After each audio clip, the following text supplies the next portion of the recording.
Good guys and bad guys, monsters and noise, these are a few of my favourite toys.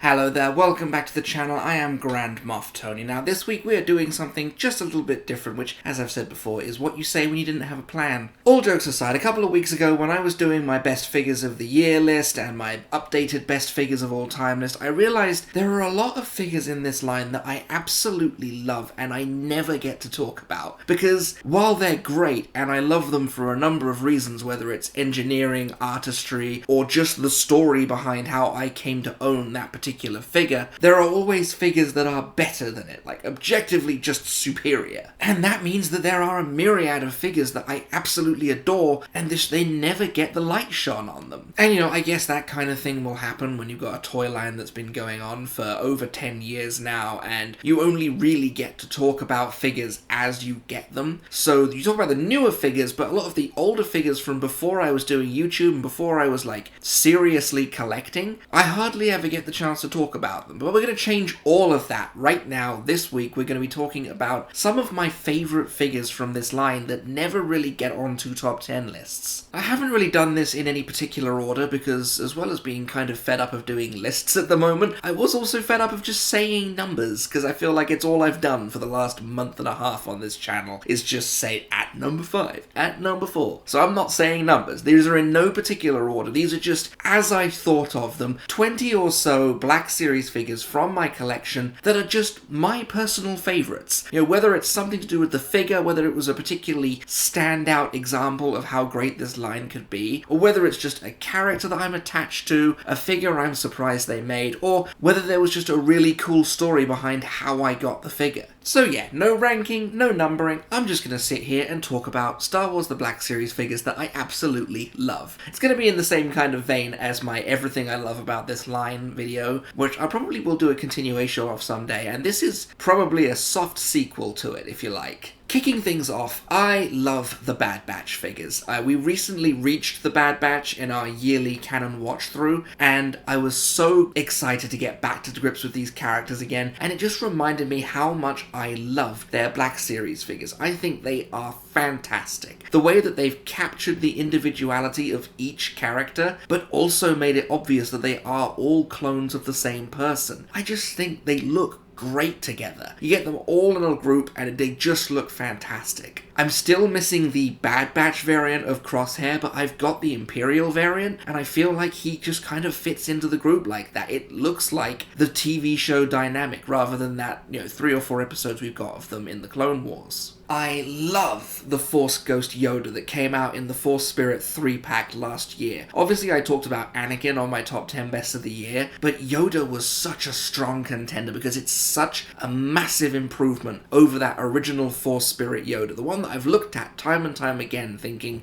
I do need a Force Spirit Yoda, I just don't want that one. And then along comes this 3-pack and answers all of my prayers. I was so pleased. He is perfectly scaled, he is perfectly detailed. I love the updates to the face and the sculpt. It's just a fantastic little figure. I love the original Mandalorian figure, the one that came out in 2019 when the show premiered. I love this design so much, and it's only like his first episode or 2 that he looks like this in the show, and I don't even care. I absolutely love this look. Now, obviously, the new Book of Boba Fett Mandalorian is out now. I haven't quite found it yet, and apparently it is the best one that they've done, so I look forward to that. But in the meantime, this is the one that I display on my shelf. This is the one that I have heading up my massive Mandalorian display. It's not the Beskar Mando one. It's not the removable helmet one. It is the original Season 1 2019 Mandalorian. And maybe it's because this figure was just so much fun to track down. We went looking for it everywhere. We looked in Targets, Walmarts, we even went to Walgreens looking for this thing. And it never showed up until my wife found it in Meijer of all places, hiding in a display. And she just brought it home and I was so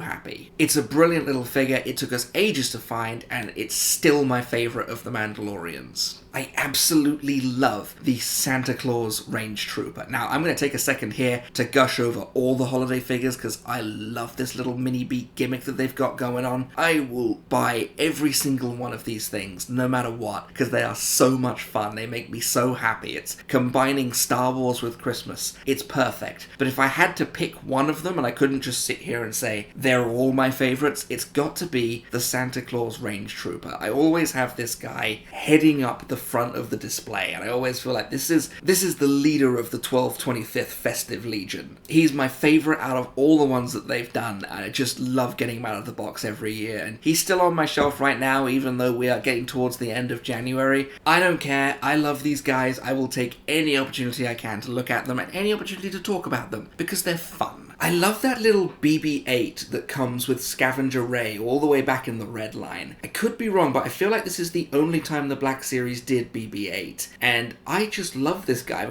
I can't wrap my head around why he doesn't just roll off my shelf. I feel like in terms of physics, he should just roll off the shelf, but he doesn't. He stays still and he looks great. They went into so much detail on what is essentially just a big accessory in this box, and they gave him such character with that little head tilt that you can do. I just think it's brilliant.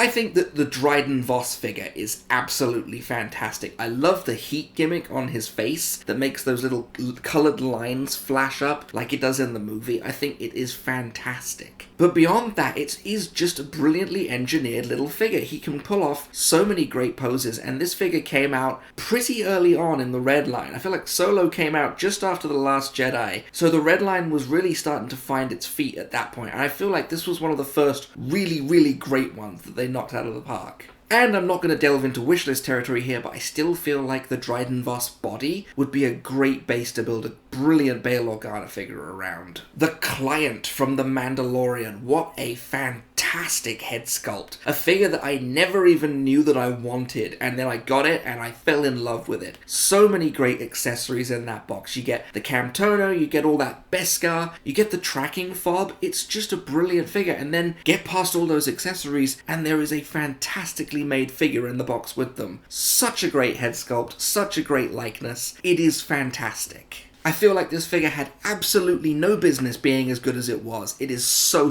good, and it is a permanent fixture on my desk. I love the Wandering Jedi Obi-Wan Kenobi figure. It is easily my favourite Obi-Wan, and I haven't tracked down Jedi Legend Obi-Wan yet, and I'm sure that one's great. I've got pretty much every other Obi-Wan Kenobi figure, and this one is my favourite. Now, I can recognise that a figure like, for instance, the Clone Wars Obi-Wan is technically better, and that's fine, but I like this one. It really is one of those situations where it's like, this is great, but I like this. I just feel like this figure is so dynamic. It is so easy to pose. You can pull off some really great fighting positions with it. I've got him on my desk being beaten down by my Darth Vader. So great. It makes me so happy every time I look at it. I'm going to catch some heat on this one, but who cares? I love Delta Squad. I think this is possibly the best looking group in the entire Black Series. And I didn't know it was going to go that way when I picked up Boss on a whim, because I had no connection to these characters. I never played Republic Commando. I'm not good at shooters. I don't play them. I was semi-aware of what their story was, and I was semi-aware of what the controversy was surrounding the figures, but honestly, I couldn't care less. And then each time I added a new one to the squad, it just got better and better and better until I picked up Scorch and completed the set, and they just look perfect together. I put them on my bookcase to take a little picture of them for my Instagram, and they are still there. They are still exactly where I put them to take that picture. They just look so good together, and that Hunter body can pull off so many great military poses. They just look incredible. I'm so pleased with them. The original Red Line Grand Admiral Thrawn. Now, anyone who has followed my channel for any time at all knows that Thrawn is my favourite fictional character ever created. So of course, I really wanted a Black Series Grand Admiral Thrawn when he came out. And this was the first Black Series figure that my wife ever bought me. I wasn't even really collecting the Black Series at the time. I had 2 of them. I had a Captain Phasma and a Kylo Ren. That was all I had. But for that first Christmas together in Bristol, she bought me Grand Admiral Thrawn, and that figure has remained possibly my favourite figure in my entire collection. I just love it so much. And it has been through so much. That poor figure has been to hell and back. He looks great from the front, but on the back he's all beaten up and scuffed from various different moves, from house to house, city to city, country to country. He's just so beaten up, but he is by far and away my favourite one. I've got so many of this figure. I've got 2 of the original Redline Thrawns, and I've got the Archive Thrawn here on my desk. All 3 of them are on display. Obviously, Archive is on my desk. I've got a Thrawn display on my bookcase where the original is standing, and I have the other Thrawn on my bedside table as part of my Imperial High Command display. And yeah, it's just a fantastic figure. I love it so much. On a related subject, I love my Phoenix crew from Star Wars Rebels.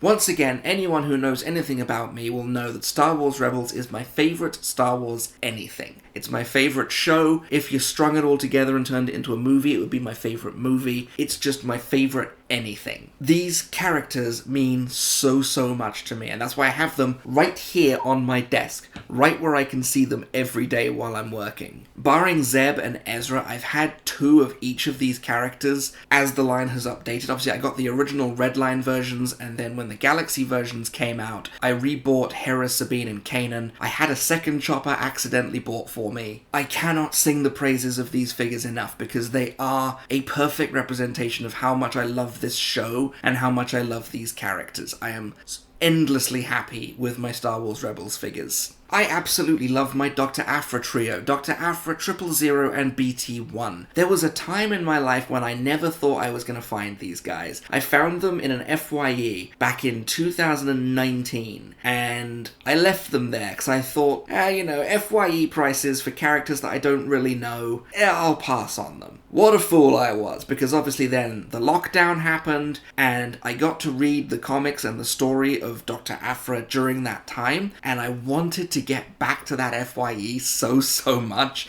and gradually I'm just watching the value of these figures just go up and up and up on the aftermarket, thinking that I'm just gonna walk into FYE when COVID is over and go and pick up these figures for retail. What a fool I was. But I actually ended up getting all 3 of them without spending a penny of my own money, which was fantastic. I was able to buy BT-1 using a gift card that I got given from work for Christmas. I picked up Dr. Aphra using a check that I won for writing an essay that won an award, and then I picked up 000 using another Christmas bonus from my work. And these guys just look great together. I am so pleased with how they look. It feels like one of those achievements that I've unlocked collecting this line. I've unlocked the Aphra Trio award because I've found all 3 of them. Obviously, Dr. Aphra has been re-released in the line, and there's a chance that BT-1 could come back as well with the new Astromech body, but I will cherish these 3 figures forever. I love my speeder bike. I absolutely love my speeder bike. I picked this up on a birthday trip when I was up in St. Ignace, and I couldn't be happier with it. I want vehicles back in this line so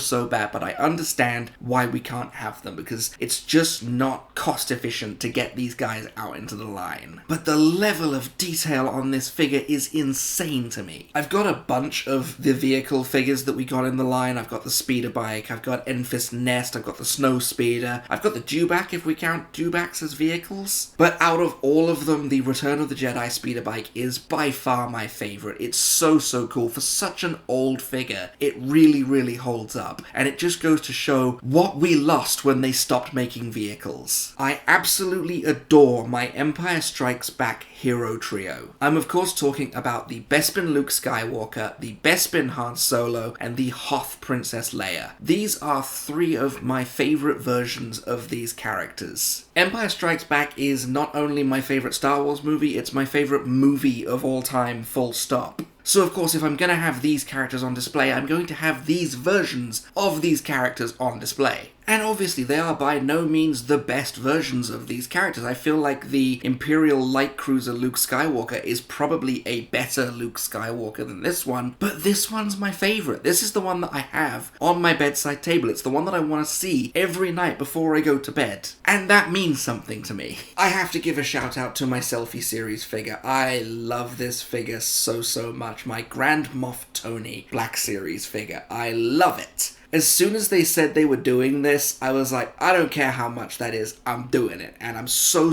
glad I did, because obviously we're losing Selfie Series now. They're discontinuing it. And I think that's a crying shame, because I absolutely love this concept. And I feel like with Selfie Series 2.0, they were finally starting to really refine this process and refine this concept. And I even considered maybe going out and buying a second one, just so I could compare the two, see which one was better. But at the end of the day, I've got my Grand Moff Tony figure, and I am so glad that I did. I don't regret it for an instant. I love that Force Awakens Kylo Ren that I picked up from Time Travelers back on a toy hunt earlier last year. My second Black Series figure that I ever bought was the Starkiller Base Kylo Ren. I bought that from a Forbidden Planet in Leicester Square in London. And it was cool and all. It came with that little diorama piece that I have since lost, and it had the snow effect on his robe. But there's something about the original Redline version of this figure that just makes me so happy. He just feels so intense and deliberate. I don't know, it's something about the soft goods, the way they fall, it's the engineering around his feet, his boots feel so heavy, he just looks fantastic. I love this. It is far and away my favourite Kylo Ren. And yeah, I'll sit here and admit, it's not the best one. The best one's probably the Rise of Skywalker Supreme Leader Kylo Ren. But this one is my favourite. I adore it. It's my favourite of his looks, and it's my favourite interpretation of this character. The next one should come as no surprise, because he is a permanent part of my backdrop on the channel. It's Jabba the Hutt. This is such a great centerpiece figure that it doesn't even matter that it's particularly limited when it comes to articulation. Yeah, you can just move the arms around, and when you move the arm, the mouth opens. He just looks so cool, and I gotta admit, the updated, newer version is starting to grow on me. I feel like when I had the two next to each other, I couldn't really tell the difference between the two of them, apart from that one of them was covered in an ever so slightly fine layer of dust. But the more I look at the new one, the more I fall in love with it, and I'm just so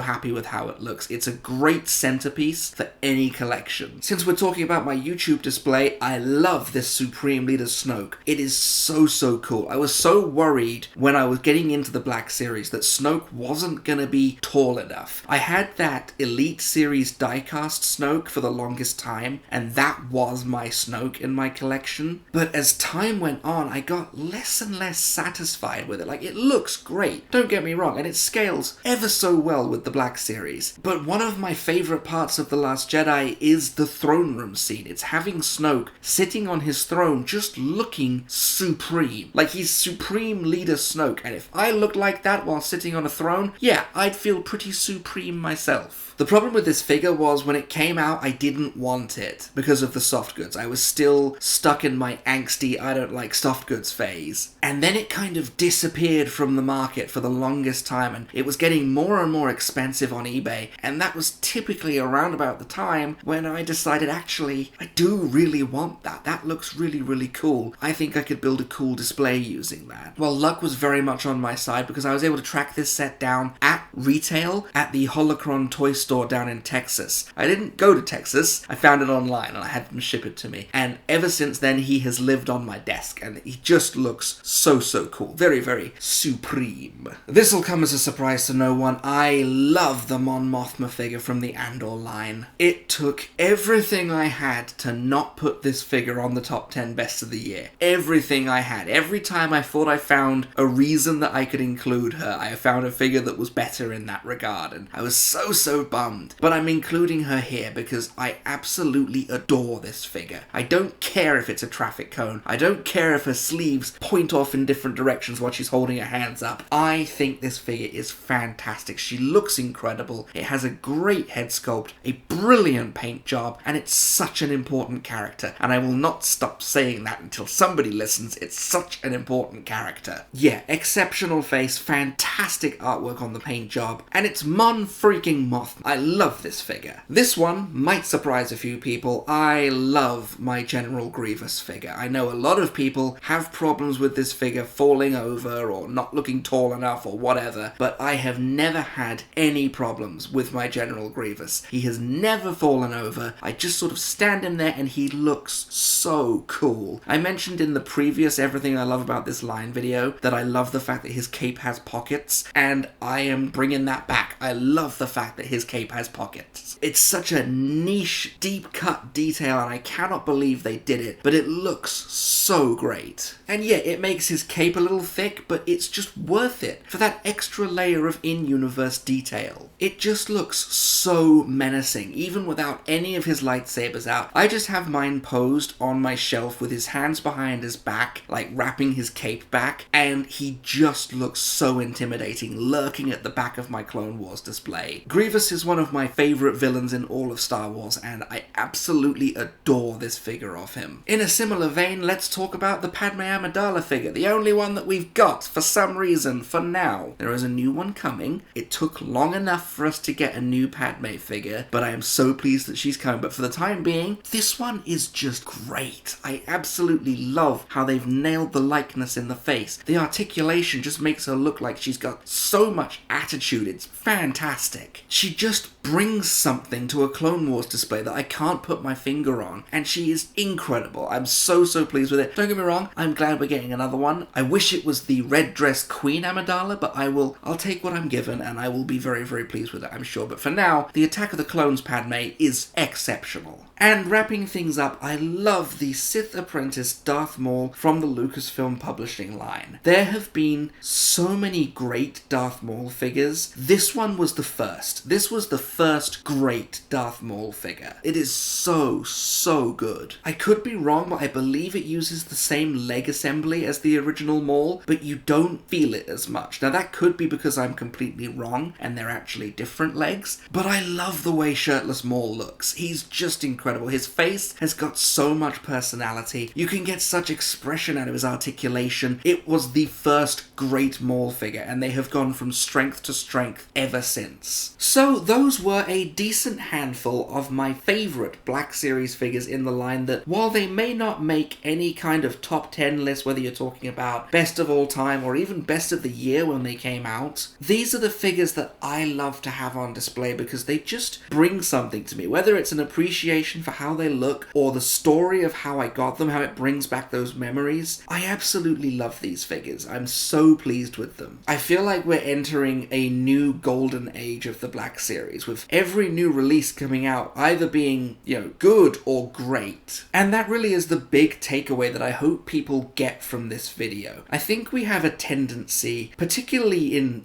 this environment, to define ourselves by things that we don't like. People ask us, what kind of movies do you like? And you say, well, I don't watch anything with Adam Sandler. Or people say, do you like Star Wars? And you say, yeah, I like Star Wars, but I don't like this one, that one, and the other one. Define yourself by things that you love. I feel like that's a really effective life hack that I have picked up in the last couple of years, that I don't define myself by what I don't like. I define myself by what I love. Defining yourself by what you love is a choice. It's a deliberate choice that you make. And making that choice starts you off from a place of joy. It starts you off from a place of being happy about something. And you can go either way from there. It can go up or it can go down. But starting from that point, making the deliberate choice to define yourself by something that you love, rather than saying, what kind of music do you listen to? Well, I don't listen to anything after 1989 because it's all garbage. Don't tell me what you don't like. Tell me what you like. Let's talk about things that we like. When it comes to this stuff that we're so passionate about, our collections, the Black Series, other toys that we collect, it feels like the cool thing to do, to grumble and complain about it. It's not what it used to be, or, this figure I was looking forward to really let me down, or why did they use that old mold? That may feel like the right thing to do because of what everybody else is doing, and because of how hard YouTube pushes that kind of content for some reason. but it has never interested me in the slightest. I want to hear about the things that you love. And in that vein, I want to hear from you. I want to hear what your favorite obscure Black Series figure is. Like, I'm talking about a surprise gem, maybe one that you didn't even particularly know that you were going to pick up, and you just picked it up on a whim, and it ended up being your favorite figure. The one that you really treasure, and tell me why. Like, is it because of the engineering? Is it the artwork? Is it the face, the sculpt, the paint job? Is it the story of how it came into your collection? I want to hear these stories because they make me happy. So yeah, let me know down below your favorite Black Series figure and why it's your favorite. Really, I can't stress that enough. That's the important bit. I want to know why it's your favorite. Coming up next week, we're going to have a bit of a story time video. It's going to be a retelling if you've been with the channel for a while. Way back when I returned to YouTube, I talked about my personal Black Series collecting journey. And nobody saw it because I wasn't really on the map yet at that point and I hadn't learned how to upload properly. It got missed by a lot of people. Plus I look absolutely wasted in that original video, so I've never been happy with how it came out. So I'm going to be doing it again. I'm going to be telling the story of how I got into collecting Black Series, how I started, how I got into it, and how I got to where I am today. I will probably privatize that original video just because I hate it so much. In the meantime, however, I've been Grand Moff Tony. Those were just a few of my favorite Star Wars Black Series figures. You may subscribe when ready. Good luck.